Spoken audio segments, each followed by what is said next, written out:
It all started out as just a normal episode, but by the end, I knew this episode was no good, and now I've got to hit the mean streets of the internet to prove it.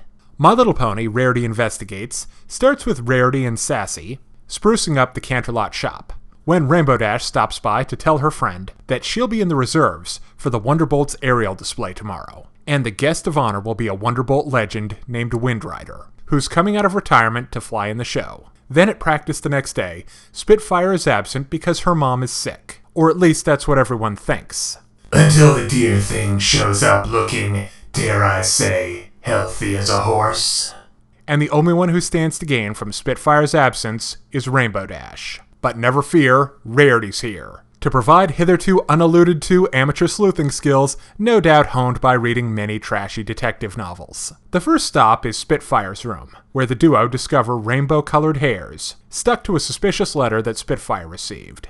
Next, Dash and Rarity question some royal guards, and find out that the troops took an impromptu cake break during their shift. Now that's sloppy even for a garrison force. So the next step is to stop by the Canterlot bakery that produced the cake in question, where they learn that a mysterious mayor bought the cake. And then somehow Rarity figures out that it was all Windrider. And I could have got away with it if it wasn't for you meddling kids and your dog. Scooby-Doo! Apparently, he framed Rainbow Dash because she might break his record at some point. Then, because of his subterfuge, he gets kicked out of the show, and the Wonderbolts. And of course, Dash gets to fly in his place. This is not a good episode. First off, it's a sterling example of Scooby-Doo logic. The guilty one is the only other guy in the episode. Although I guess it could have been either Soren or Spitfire's mom, but that probably wasn't going to happen. I mean, neither one had anything to gain by RD getting kicked off the Wonderbolts. Now, to the episode's credit, Windrider isn't that suspicious, even though he's the one making all the accusations toward Rainbow. I'm also kind of at a loss to understand how Rarity figured this case out.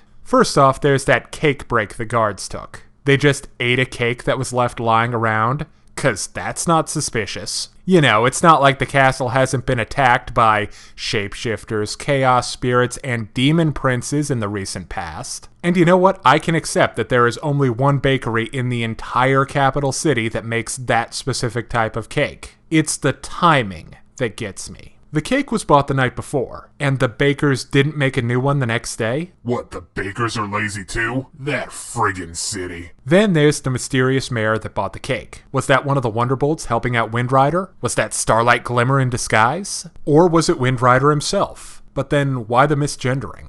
My guess, to keep this subpar mystery going. And then why would Windrider keep the stained scarf? Why not just throw it away? Or wash it? Or just leave it in his room? Plot problems aside, the pacing in this episode sucks. Now that's partially because of the cloak and dagger nature of the crime. There's just really nothing exciting going on until Rarity starts investigating. Then things pick up a little bit now that they're actually doing the noir detective thing that the episode is all based on. But to be honest, they don't actually get enough mileage out of it to make it worth the effort. Maybe it would have worked better if they had Pinkie Pie going all out with a bad 1920s gangster imitation or something. I also don't think the Rarity-Rainbow Dash team-up really works. Mostly because Rarity's the one doing all the work. She's the one solving the crime and gathering clues, while Dash is just sorta standing around. They also don't really do enough with the mismatched personalities. Not like the team-ups between Rarity and Applejack or Rainbow Dash and Pinkie Pie. But there are some nice moments of comedy. Rainbow Dash fangirling over Windrider was kind of funny, and Dashy has a funny pseudo-emotional breakdown after Rarity finishes talking to the guards. Also, there's a scene where one of the Wonderbolts named Blaze is fairly prominent. Now, she looks a lot like Spitfire, and it's kinda confusing. Finally, I did like seeing Soren in more of a position of authority in this episode.